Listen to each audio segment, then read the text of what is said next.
ओम नमो भगवते वासुदेवाय। नमस्कार दोस्तों, स्वागत है आप सभी का हमारे चैनल भक्ति ज्ञान में। दोस्तों, आज मैं आपको श्रीमद् भागवत महापुराण की कथा सुना रहा हूँ। आप सभी भक्तजन इस कथा को श्रद्धा पूर्वक मन लगाकर सुने। भगवान श्री कृष्ण आप सभी की मनोकामना पूर्ण करेंगे और आप सभी के कष्टों को हर लेंगे। दोस्तों, पिछली कथा में हमने सुना था कंस के हाथ से छूटकर योग माया का आकाश में जाकर भविष्यवाणी करना। आज की कथा में हम सुनेंगे गोकुल में भगवान का जन्म महोत्सव। श्री सुखदेव जी कहते हैं, परीक्षित, नंद बाबा बड़े मनस्वी और उदार थे। पुत्र का जन्म होने पर तो उनका हृदय विलक्षण आनंद से भर गया। उन्होंने स्नान किया और पवित्र होकर सुंदर सुंदर वस्त्राभूषण धारण किए। फिर वेदज्ञ ब्राह्मणों को बुलवाकर स्वस्ति वाचन और अपने पुत्र का जात कर्म संस्कार करवाया।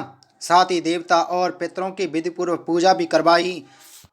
उन्होंने ब्राह्मणों को वस्त्र और आभूषणों से सुसज्जित 2 लाख गौएं दान की। रत्न और सुनहले वस्त्रों से ढके हुए तिल के 7 पहाड़ दान किए। संस्कारों से ही गर्भ शुद्धि होती है, यह प्रदर्शित करने के लिए अनेक दृष्टांतों का उल्लेख करते हैं। समय से नूतन जल, अशुद्ध भूमि आदि, स्नान से शरीर आदि, प्रक्षालन से वस्त्र आदि, संस्कारों से गर्भादि, तपस्या से इंद्रिय आदि, यज्ञ से ब्राह्मण आदि, दान से धन धान्य आदि और संतोष से मन आदि द्रव्य शुद्ध होते हैं। परंतु आत्मा की शुद्धि तो आत्मज्ञान से ही होती है। उस समय ब्राह्मण, भूत, मागध और बंदी जन मंगलमय आशीर्वाद देने तथा स्तुति करने लगे। गायक गाने लगे, भेरी और दुदुम्बियाँ बार बार बजने लगीं। ब्रजमंडल के सभी घरों के द्वार, आंगन और भीतरी भाग झाड़ बुहार दिए गए। उनमें सुगंधित जल का छिड़काव किया गया। उन्हें चित्र विचित्र ध्वजा, पताका, पुष्पों की मालाओं, रंग बिरंगे वस्त्र और पल्लवों की बंदर बानों से सजाया गया। गाय, बैल और बछड़ों के अंगों में हल्दी तेल का लेप कर दिया गया और उन्हें गेरू आदि रंगीन धातुएं, मोर पंख, फूलों के हार, तरह तरह के सुंदर वस्त्र और सोने की जंजीरों से सजा दिया गया। परीक्षित, तभी ग्वाल बहुमूल्य वस्त्र, गहने, अंग रखे और पगड़ियों से सुसज्जित होकर और अपने हाथों में भेंट की बहुत सी सामग्रियां ले लेकर नंद बाबा के घर आए। यशोदा जी के पुत्र हुआ है, यह सुनकर गोपियों को भी बड़ा आनंद हुआ। उन्होंने सुंदर सुंदर वस्त्र, आभूषण और अंजन आदि से अपना श्रृंगार किया। गोपियों के मुख कमल बड़े ही सुंदर जान पड़ते थे। उन पर लगी हुई कुमकुम ऐसी लगती मानो कमल की केसर हो। उनके नितंब बड़े बड़े थे। वे भेंट की सामग्री ले लेकर जल्दी जल्दी यशोदा जी के पास चलीं। उस समय उनके पयोधर हिल रहे थे। गोपियों के कानों में चमकती हुई मड़ियों के कुंडल झिलमिला रहे थे। गले में सोने के हार, हैकलिया उमेल जगमगा रहे थे। वे बड़े सुंदर सुंदर रंग बिरंगे वस्त्र पहने हुए थीं। मार्ग में उनकी चोटियों में गुंथे हुए फूल बरसते जा रहे थे। हाथों में जड़ाऊ कंगन अलग ही चमक रहे थे। उनके कानों के कुंडल, पयोधर और हार हिलते जाते थे। इस प्रकार नंद बाबा के घर जाते समय उनकी शोभा बड़ी अनूठी जान पड़ती थी। नंद बाबा के घर जाकर वे नवजात शिशु को आशीर्वाद देती, यह चिरंजीवी हो भगवान, इसकी रक्षा करो, और लोगों पर हल्दी तिल से मिला हुआ पानी छिड़क देती तथा ऊंचे स्वर से मंगल गान करती थीं। भगवान श्री कृष्ण समस्त जगत के एकमात्र स्वामी हैं। उनके ऐश्वर्य, माधुर्य, वात्सल्य सभी अनंत हैं। वे जब नंद बाबा के ब्रज में प्रकट हुए, उस समय उनके जन्म का महान उत्सव मनाया गया। उसमें बड़े बड़े विचित्र और मंगलमय बाजे बजाए जाने लगे। आनंद से मतवाले होकर गोपगण एक दूसरे पर दही, दूध, घी और पानी उड़ेलने लगे।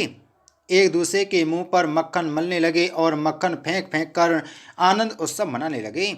नंद बाबा स्वभाव से ही परम उदार और मनस्वी थे। उन्होंने गोपों को बहुत से वस्त्र, आभूषण और गौएं दी। सूत, मागध, बंदीजनों, नृत्यवाद आदि विद्याओं से अपना जीवन निर्वाह करने वालों तथा दूसरे गुणी जनों को भी नंद बाबा ने प्रसन्नतापूर्वक उनकी मुँह वस्तुएं देकर उनका यथोचित सत्कार किया। यह सब करने में उनका उद्देश्य यही था कि इन कर्मों से भगवान विष्णु प्रसन्न हो और मेरे इस नवजात शिशु का मंगल हो। नंद बाबा के अभिनंदन करने पर परम सौभाग्यवती रोहिणी जी दिव्य वस्त्र, माला और गले के भांति भांति के गहनों से सुसज्जित होकर गृह स्वामिनी की भांति आने जाने वाली स्त्रियों का सत्कार करती हुई विचर रही थीं। परीक्षित, उसी दिन से नंद बाबा के ब्रज में सब प्रकार की रिद्धि सिद्धियां, अठखेलियां करने लगीं और भगवान श्री कृष्ण के निवास तथा अपने स्वाभाविक गुणों के कारण वह लक्ष्मी जी का क्रीड़ा स्थल बन गया। परीक्षित, कुछ दिनों के बाद नंद बाबा ने गोकुल की रक्षा का भार तो दूसरे गोपों को सौंप दिया और वे स्वयं कंस का वार्षिक कर चुकाने के लिए मथुरा चले गए।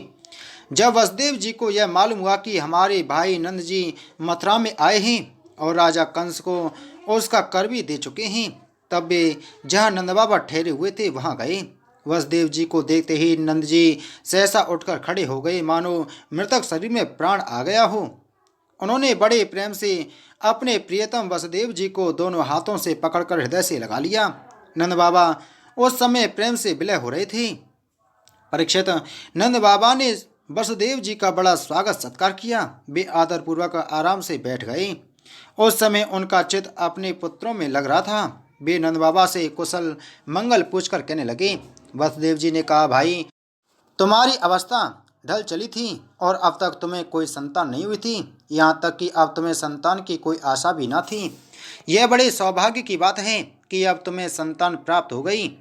यह भी बड़े आनंद का विषय है कि आज हम लोगों का मिलना हो गया। अपने प्रेमियों का मिलना भी बड़ा दुर्लभ है। इस संसार का चक्र ही ऐसा है, इसे तो एक प्रकार का पुनर्जन्म ही समझना चाहिए। जैसे नदी के प्रबल प्रवाह में बहते हुए बेड़े और तिनके सदा एक साथ नहीं रह सकते, वैसे ही सगे संबंधी और प्रेमियों का भी एक स्थान पर रहना संभव नहीं है। यद्यपि वह सबको प्रिय लगता है, क्योंकि सबके प्रारब्ध कर्म अलग अलग होते हैं। आजकल तुम जिस महावन में अपने भाई बंधु और स्वजनों के साथ रहते हो, उसमें जल, घास और लता पत्र आदि तो भरे पूरे हैं ना। वह वन पशुओं के लिए अनुकूल और सब प्रकार के रोगों से तो बचा है। भाई, मेरा लड़का अपनी माँ रोहिणी के साथ तुम्हारे ब्रज में रहता है। उसका लालन पालन तुम और यशोदा करते हो, इसलिए वह तो तुम्ही को अपने माता पिता मानता होगा। वह अच्छी तरह है ना। मनुष्य के लिए वे ही धर्म, अर्थ और काम शास्त्र विहित हैं, जिनसे उसके स्वजनों को सुख मिले। जिनसे केवल अपने को ही सुख मिलता है किंतु अपने स्वजनों को दुख मिलता है, वे धर्म, अर्थ और काम हितकारी नहीं हैं। नंद बाबा ने कहा, भाई वसुदेव, कंस ने देवकी के गर्भ से उत्पन्न तुम्हारे कई पुत्र मार डाले। अंत में एक सबसे छोटी कन्या बच रही थी, वह भी स्वर्ग सिधार गई। इसमें संदेह नहीं कि प्राणियों का सुख दुख भाग्य पर ही अवलंबित है। भाग्य ही प्राणी का एकमात्र आशय है। जो ठान लेता है कि जीवन के सुख दुख का कारण भाग्य है, वह उनके प्राप्त होने पर मोहित नहीं होता। वसुदेव जी ने कहा, भाई, तुमने राजा कंस को उसका सालाना कर चुका दिया। हम दोनों मिल भी चुके। अब तुम्हें यहाँ अधिक दिन नहीं ठहरना चाहिए, क्योंकि आजकल गोकुल में बड़े बड़े उत्पात हो रहे हैं। श्री सुखदेव जी कहते हैं, परीक्षित, जब वसुदेव जी ने इस प्रकार कहा, तब नंद आदि गोपों ने उनसे अनुमति ले बैलों से जुते हुए छकड़ों पर सवार होकर गोकुल की यात्रा की। बोलो श्रीमद् भागवत महापुराण की जय। बोलो श्री कृष्णचंद्र भगवान की जय।